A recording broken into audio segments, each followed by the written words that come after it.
ይባላል። አዲስ አበባ ውስጥ የባህል አልባሳት ሽመና ጥበብ እንደ አሸን በሚፈላበት ሽሮ ሜዳ አካባቢ ሽመናን የሙሉ ጊዜ ስራው አድርጎ በመስራት በመደወሪያው ስፈትል ስጠግን ይውላል። ከንቲባን ከሽመና ስራው ስፍራ ዘልቀን በምናናገርበት ወቅት በአበሻ ቀሚስ ግርጌ በሽመና ጥበብ የሚገጠመውን ጥለት በመሸመን ስራ ተጠምዷልም። ሽመና ስራው በጣም ከባድ ነው። እንደምታየው አይደለም፣ ሰው ለብሶ እንደሞጠን እንደሚገባ አይደለም፣ ከባድ ነው።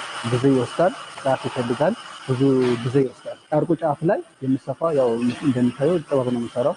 ጥበቡ አቻት እንደምታየው እቺ ጠባብ ትመስላለች፣ ግን በጣም ብዙ ትወስዳለች። ይሄ እንደምታየው በእጃችን ስራ ስለሆነ ዓለም አቀፍ የሚታይ ስራ ስለሆነ በጣም ብዙ ትወስዳለች። ውበት አለው፣ ጥራት አለው። እንደምታየው ነው የሚሰራው። እቺ ዳርዳሯ ጥበቧ ጨርቁ እንዳይቆሸሽ በጣም ጥንቃቄ ይፈልጋል። በሽመና ውጤቶች ንግድ ላይ በዚሁ ሽሮ ሜዳ አካባቢ የተሰማራው ወጣት ሐምሌ ኃይሉ ደግሞ እንደ የሀበሻ ቀሚስ፣ ጋቢ፣ ኩታና የመሳሰሉትን የሽመና ውጤቶችን ለተጠቃሚዎች ያቀርባል። ሐምሌ እነዚህን በገፍ ለገበያው የሚያቀርባቸውን የተለያዩ ዲዛይን ያላቸውን የኢትዮጵያ የባህል አልባሳት አንድም ከሸማኔ የምረከባቸው፣ ሁለትም ደግሞ ከተጠቃሚዎች ትዕዛዝ በመቀበል በራሱ ሸማኔ የሚያዘጋጃቸው ናቸው። ስራውን የጀመርኩት በልጅነቴ ከቤተሰቦቼ ጋር እየተለማመርኩኝ ሸማኔ ስለሆነ ከነሱ ጋር አንዳንዱን እያልኩኝ ሽመናውን ለምጄዋለሁ ማለት ነው። እኔም ዲዛይነር ነኝ፣ ሸማኔም ነኝ። የጊዜ ሂደት ወደ ንግዱ ላይ ኮምፕሊትሊ ያው ስለመጣ ነው ኦርደር ተቀብዬ ራሴም ዲዛይኖችን አውጥቼ እሰራለሁ። ሐምሌን ጨምሮ በርካቶች በዚህ በሽሮ ሜዳ የባህል አልባሳት ሽያጭ ማዕከል ውስጥ የያዙትን ምርት ለመሸጥ በከፍተኛ ሁኔታ ይወዳደራሉ። የተንጣለለው የባህል አልባሳት አዳራሽን ጨምሮ በዙሪያው የሚሸጡ ተመሳሳይነት ይዘት ያላቸው የባህል አልባሳት እንደመሆናቸውም ሁሉም በገዢው ላይ ይሻማል። እንዲህ በገፍ ተመርቶ በዚህ በሽሮ ሜዳ ለተጠቃሚዎች የሚቀርበው የባህል አልባሳቱ የሚመረቱት በከፍተኛ ድካምና ልፋት መሆኑን ግን የባህል አልባሳት ሻጩ ሐምሌ ያወሳል። ጊዜ እንትኑ የሚወሰነው እንደ ጥበቡ አይነት ክብደትና ቅለት ነው። ከፍተኛ የሚባለው አንድ ልብስ ኮምፕሊትሊ ለመጨረስ 1 ሳምንት ይፈጃል። ከዛም አለፍ ያሉ ከበድ የሚሉ ከሆነ 15 ቀን ይፈጃል። ትንሹ የሚባሉ ደግሞ 3 ቀን 4 ቀን ይፈጃል። ቀለል ያለው 3 ቀን 4 ቀን፣ ከበድ ያለው ደግሞ 15 ቀን እስከ 1 ወር የሚፈጅ ማለት እንደ ጥበቡ ስፋትና ክብደት ማለት። በዚህ ሂደት አንድን የሀበሻ ቀሚስ ከተበታተነው የክርና ሌሎች ግብዓቶች በሽመና ጥበብ ልብስ አድርገው ለማውጣት በርካታ ሰዎችም በየሂደቱ ተሳታፊ ይሆናሉ። ቢያንስ አምራቹ ክፍል አለ፣ የማቴሪያሉ አምራች ክፍል አለ። አምራቹ ክፍል አመጡ ደግሞ አከፋፋይ አለ። ከአከፋፋይ ደግሞ ችርቻሮ ነጋዴ አለ። ከዛ ወስደ ማቴሪያሉን ደውረ ድሩን አድርተ የምትወስድበት ቢያንስ ወደ 6-5 ስቴፕ ይኖራል። ወደ ሸማኔው ጋር ግባቱ ራሱ እስኪደርስ ማለት ነው። ይህንን ግባት ደግሞ ወደ ሽመናው ሂደቱን ለማርቀቅ ሸማኔው ብቻውን ማድራት የሚባል አለ፣ አይን ማውጣት የሚባል፣ የድሩን አይን ማዳወር የሚባል አለ። አዳዋሪ ክፍሉ ብቻውንም ሊሆን ይችላል። አዳዋሪ ደግሞ በብዛት ሴቶችም ይሆናሉ። ድሮ የሚያደራ ክፍል አለ። ወደ 3-4 ሰው ይሳተፉበታል በማክሲመም። ይህ ደግሞ የራሱ የሆነ ውጣ ውረድ ያለው ነው። አንዳንድ ጥለቶች የሚጠፉበት አይነት አለ። ከለር ለምሳሌ በጣም በብዛት የሚፈለጉ ከለሮች በነጋዴው እጅ የሚያዝ ቻንስ አላቸው። አሁን ተፈላጊ ከለሮች ገበያ ላይ ሲወጡ ነጋዴዎች ይህንን ለማስወደድ ዋናው አከፋፋዩ ክፍል ጥለቶችን ይይዛል። ስለዚህ በማለ አስቸጋሪ የሚሆኑበት ሁኔታዎች አሉ። እንደ ልብ አታገኛቸው።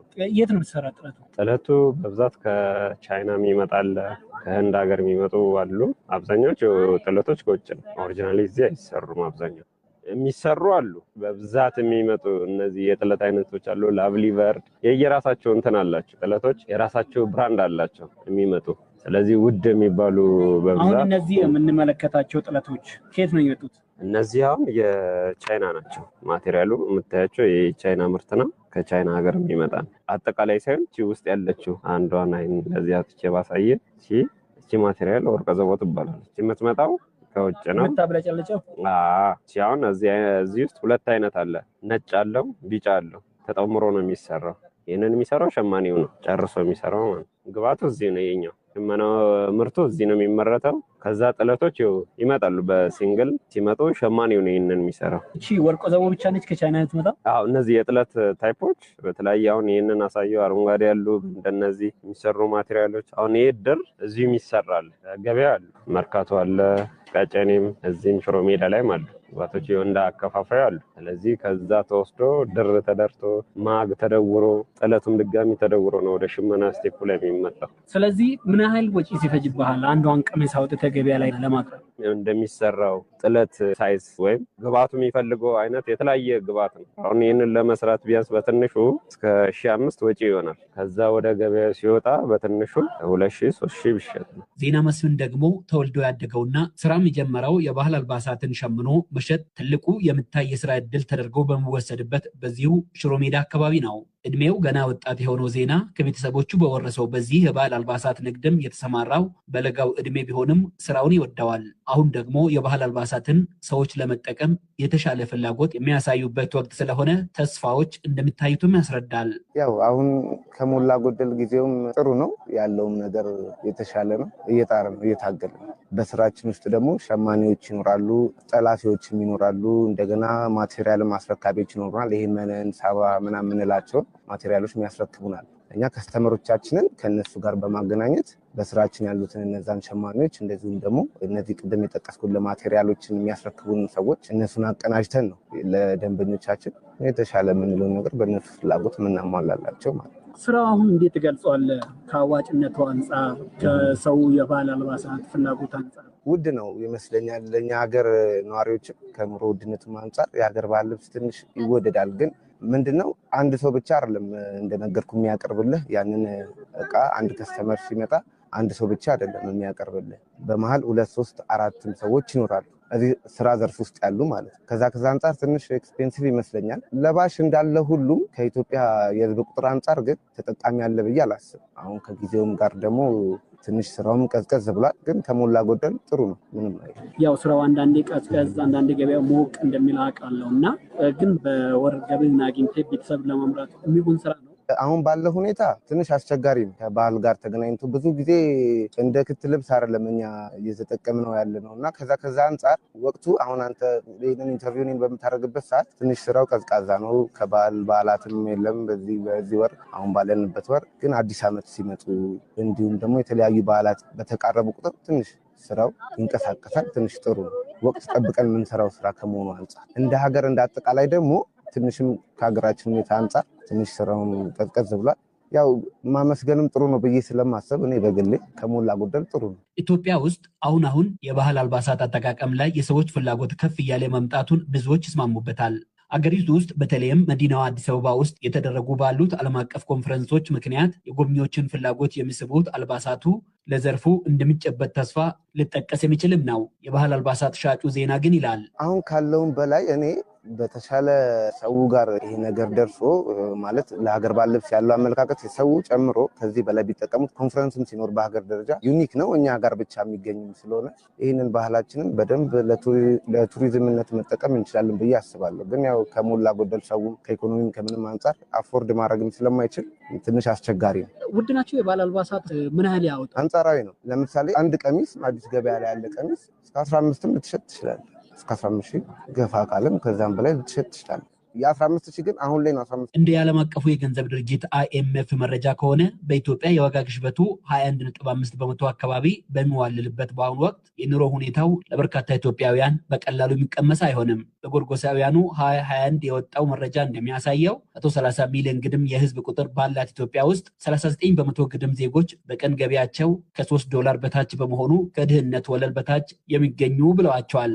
የዓለም ባንክ ይህን አሃዝ አሁን ላይ ወደ 43% ከፍ ሊል እንደሚችልም ይገምታል። ይህ ደግሞ ምንም እንኳን ፍላጎት ቢኖር የሰዎች የመግዛት አቅም በዚህ ሊገደብ እንደሚችልም ይታመናል። የባህል አልባሳትን ከስፌት እስከ ጥልፍ ስራዎች ለዓመታት የሰራውና አሁን ላይ በሽያጩ ላይ ተሰማርቶ የሚሰራው ባጫ ጫላ ግን አሁንም ተስፈኛ ነው። ስራው በጣም ብዙ ቻሌንጅ ያለው ስራ ነው። በጣም ከባድ ስራ ነው። አገባቡ በጣም ከባድ ነው። አጠላለፉ ሲስተም ካልቻልክበት በጣም ከባድ ስራ ነው። በጣም ጥልፍ ራሱ ስትጠልፈውን ማቴሪያሉን ካላወቅ ይችን ክር የምትገባበትን ካላወቅ ጥለቱና ጨርቁ በጣም ይለያያል። በዛ ሰዓት ደግሞ ከሰራ ውስጥ ነው የምትገባ። እቺ ጥልፍ 3,000 ብር የምትሸጠው ከሆነ ከላይ ያለው ጥልፍ ስንት ይጨርሳል፣ እቺ ስንት ይጨርሳል ብለህ ሂሳባችን ቁጭ አድርገን ያንን ማወዳደር ይቻላል ነው። ባጫ አሁን በሚሰራበት የባህል አልባሳት ሽያጭ ደስተኛነቱንም ይገልጻል። ባለሙያ ነኝ። አንደኛ ነፃነት አለኝ። ሁለተኛ ነገር ደግሞ በጣም ብር ያስገኛል። ጥንቃቄ አድርገህ የሚሰራበት ከሆነ በጣም ብዙ ላይፍም ይስተካከልላል። ብዙ ስራን ብዙ ህይወትን አሁን እኛ የቆየን ነገሮች ና ብዙዎች ነገር አስተካክለንበታል። ግን ልምድ ይፈልጋል፣ ሲስተም ይፈልጋል። ዝም ብሎ ዘው ብሎ የሚገባበት አይደለም። ያንን ሲስተም አወቅ ማለት ይህ ስራ አትራፊ ስራ ነው። እንተሰራ አሁን መኪኖች መግዛት የሚጠልፍ መኪና ሲንጀር የሚባል አለ። እሱን ገዝተህ በሼር ማሰራት። እኛውም ሼር እኩል ነው የምናሰራው። አሁን የአንድ ሰውዬ 1500 የሚያሰራ ከሆነ እኔ መኪና ቢገዛ 700 ብር ነው ከእጄ የማወጣ ክር ገዝቼ ነው የሚሰጠው። ይህ ቦታ ብቻ ነው የሚከፍለው ማለት ነው። እሱ ማለት በሳምንት 50 ሺህ ብር 60 ሺህ ብር ሰራ 60 ሺህ በሁለት ነው የምንከፋፈል ማለት ነው። ሸማኔም ደግሞ ወቅት አለ። አሁን በዚህ ሰዓት ላይ በጣም ቀንሶ ነው ያለው ሀገር ባለ አሁን ሰዓት ላይ ሸማኔ ላይ ዝቅ አድርገህ ነው የምትወስደው። ሸማኔ የዕለት ኑሮ ስለሚኖር እንደፈለገ ነው የሚያደርግልህ። ባለፉት 4 ዓመታት በሀገር ባህል አልባሳት ስራው ላይ ተሰማርታ የምትሰራው ሄለን ብርሃኑም በስራው የምታያት ተስፋዋ ይጎላል። የራሴ ሸማኔ አለኝ፣ ጠላፊ አለኝ፣ ሰፊ አለኝ። መሸጥ ነው የኔ ስራ ላይ ትእዛዝ ተቀብዬ መጀመሪያ ይሸመናል፣ ከዛ ይሰፋል፣ ይጠለፋል፣ ከዛ ለከስተመሮቼ ሱቅ ውስጥ አስረክባለሁ። ሱቅ አለኝ። ስራው ግን እንዴት ነው? አዋጭ? አዎ ምንም አይልም፣ ጥሩ ነው። ላይ አሁን ላይ ሰው ወደ ባህሉ እየተመለሰ ነው። ካየክ ሰርግ ላይ ምናምን አሁን የተለያዩ ኦኬዥኖች ላይ የባህል ልብስ ነው የሚለበሰው እና ጥሩ ነው።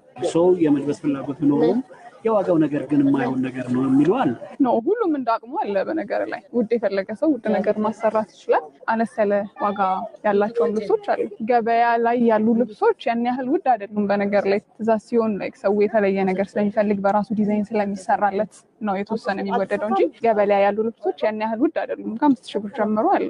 ኢቭን ቬሎ እየቀረ ሹሮቻችን እንኳን በባህል ልብስ ሆኗል የሚዳሩት እና ያው ባህልን ማስተዋወቅ ደስ ይላል። ለብዙ ሰው የስራ እድል ታመቻቻለህ። እዚህ ጋር እኔ ብቻ አይደለም ተጠቃሚ የምሆነው ገባ። ከሸማኔ ጀምሮ ሰፊ ያለ ጠላፊ ያለ እና ብዙ ሰው ይጠቀማል። የባህል አልባሳቱ ላይ በተለያዩ የስራ ዘርፎች የተሰማሩ አስተያየት ሰጪዎች የዘርፉን ተስፋ እየገለጹም ቢሆን ስራው አድካሚ ጎንም እንዳለው ግን አይሸሽጉም።